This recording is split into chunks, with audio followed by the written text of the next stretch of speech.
Et je voudrais d'emblée dire qu'il y a deux séries d'obstacles à la mise en œuvre d'une éducation de qualité au Cameroun. Le premier obstacle que je voudrais citer, c'est justement le statut de l'enseignant qui est particulièrement dégradé. Depuis à peu près 3 décennies au Cameroun, les enseignants sont victimes d'une discrimination salariale qui fait qu'à égale qualification, je prends comme exemple Bac plus 3, Bac plus 5, ils se retrouvent avec à peu près un tiers de moins de salaire que certains fonctionnaires exerçant dans d'autres carrières. Et malgré toutes les batailles des enseignants, cette discrimination n'a pas été corrigée. À cela s'ajoute une déconsidération sociale totale qui fait que les enseignants sont aujourd'hui victimes de brimades de la part de l'administration territoriale, de la part des gens de l'armée et des hommes en tenue qui ont leurs enfants dans les établissements scolaires, qui viennent carrément menacer d'attraper les enseignants et de les bastonner au cas où ils grondent simplement leurs enfants. Dans ce problème de statut, qui est à la fois un problème à la fois matériel et symbolique, pose véritablement problème au Cameroun. À côté de ce problème de statut, il y a le problème du mode même de recrutement et de formation des enseignants. Les enseignants ne sont plus recrutés sur la base d'un concours qui discrimine véritablement les compétences. Tout le monde au Cameroun sait qu'il faut débourser 5 à 7 millions de francs pour être recruté dans une école normale. Et une fois recruté dans ces écoles normales, que ce soit les écoles normales d'instituteurs ou les écoles normales supérieures, la qualité ne suit pas non plus dans la formation.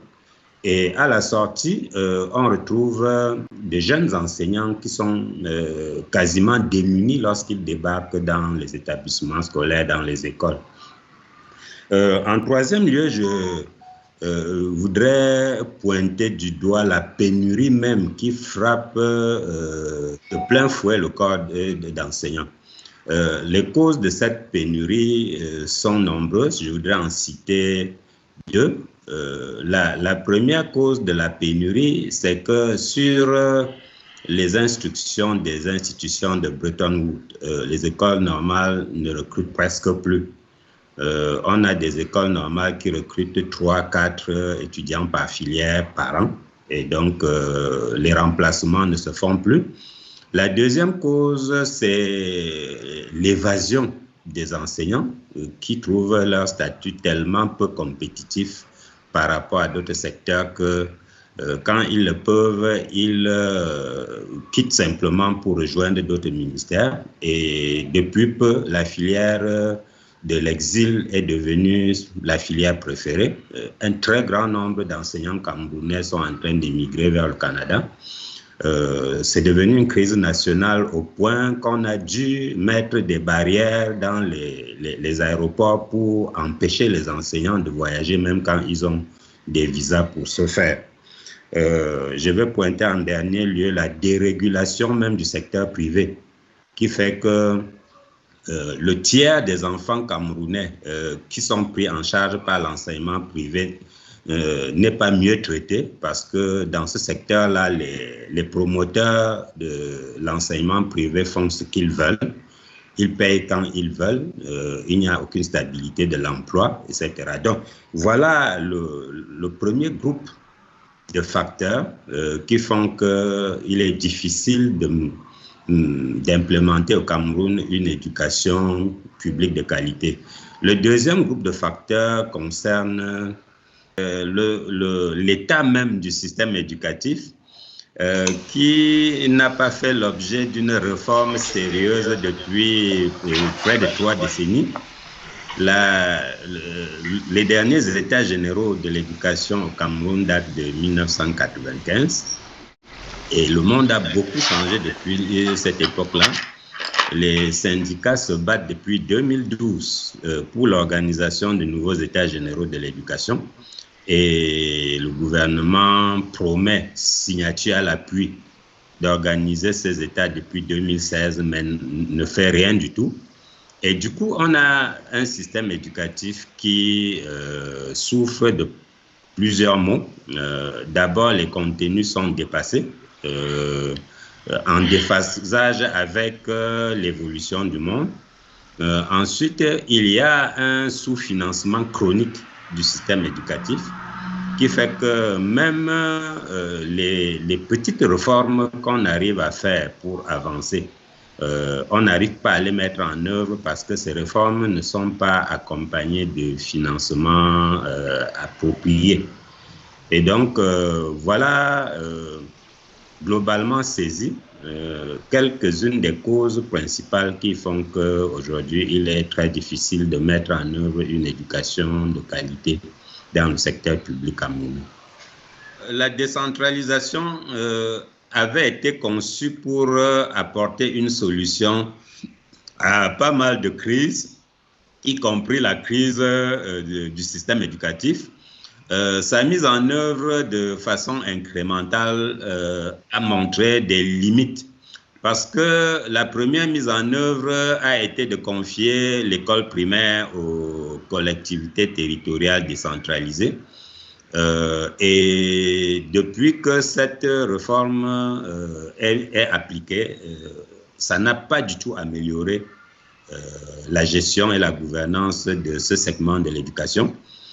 Du coup, les syndicats ont peur que la décentralisation ne devienne une voie de garage. On a vécu la même chose lorsqu'on a déconcentré les universités dans les années 90. L'État les a abandonnées sans se soucier du financement. Et donc, l'un des problèmes de la décentralisation camerounaise, c'est qu'on décentralise les compétences, mais on ne décentralise pas les ressources.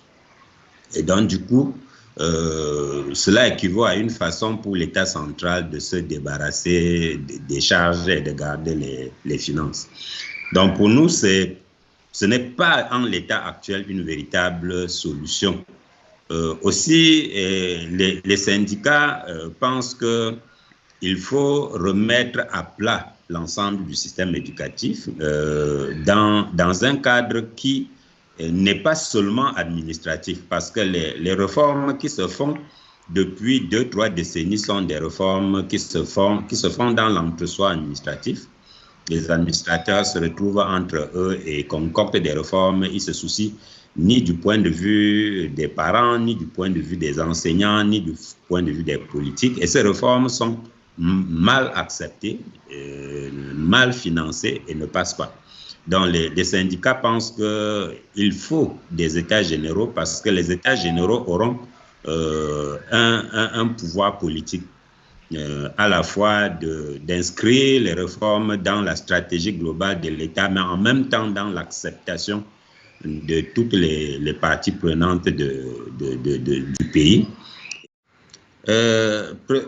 Premièrement, je voudrais dire que la communication a un coût qui n'est pas toujours à la portée de nos organisations, ce qui fait que nous essayons d'utiliser tous les moyens de communication qui ne coûtent pas cher. Et donc, nous utilisons beaucoup les réseaux sociaux, WhatsApp, les sites Internet et pour compléter ces outils, nous sollicitons au maximum les médias. Nous publions des articles dans les journaux, nous intervenons sur les plateformes de télévision, de radio. Nous organisons des événements, des conférences, des débats. Nous essayons de varier au maximum nos outils de communication pour atteindre un maximum de cibles dans le cadre du travail de communication que nous essayons de faire. Ce n'est pas toujours facile et nous n'avons pas forcément les moyens d'évaluer l'efficacité de chacun ou de l'ensemble de ces moyens, mais nous pouvons noter sur la durée que le problème de la crise de l'éducation est devenu un problème national. Il y a un véritable consensus depuis quelques années qui montre que ce travail, petit à petit, il a commencé à porter. Ces recommandations sont un outil véritablement puissant. Nous avons pu en mesurer la puissance lors de notre meeting de campagne d'hier, parce que nous avons fait une présentation de ces recommandations au public que nous avions en face de nous et nous avons été étonnés de voir l'impact. Ça a eu un impact extraordinaire. Et donc, dans le cadre de cette campagne, c'est devenu un élément incontournable de toutes les rencontres que nous allons faire. Ces recommandations nous semblent d'autant importantes que quand on les lit dans le détail, on se rend compte que ces recommandations reprennent pour les actualiser et les enrichir les recommandations de 1966 pour la condition du personnel enseignant, les recommandations de 97 pour la condition du personnel enseignant de l'enseignement supérieur.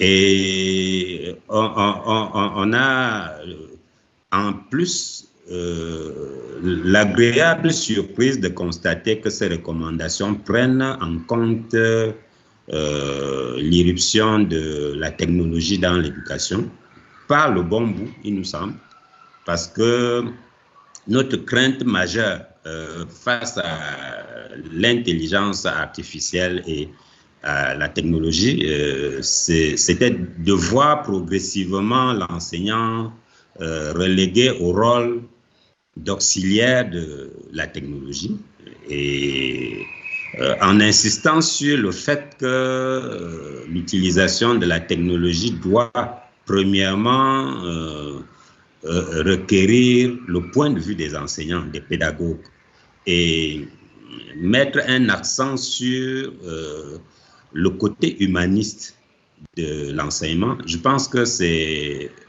une prise en compte extraordinaire. Nous sommes également contents qu'il y ait une recommandation dans le sens de faire de ce texte une véritable convention avec une valeur contraignante. J'espère que cela va se faire. C'est déjà un outil très puissant par son contenu et il le deviendra certainement encore plus si on en fait une convention. Et nous comptons, même en l'état actuel, l'utiliser au maximum dans tout le travail syndical que nous allons faire. Nous allons nous battre pour le mettre déjà à la disposition de l'ensemble des partenaires de l'éducation. Les parents d'élèves qui étaient avec nous étaient très impressionnés par le contenu de ces recommandations. La société civile qui était là était très impressionnée également. Donc, il y a un véritable travail de mise à disposition des publics cibles que nous allons faire. Il sera accompagné d'un travail d'explication, de vulgarisation. Et puis, il y aura certainement un volet qui va consister à aller vers les gouvernants pour leur rappeler que ces recommandations sont également un engagement de leur part pris à un certain niveau. Donc, voilà un peu comment nous comptons travailler avec ces recommandations qui sont véritablement à la fois innovantes et formidables.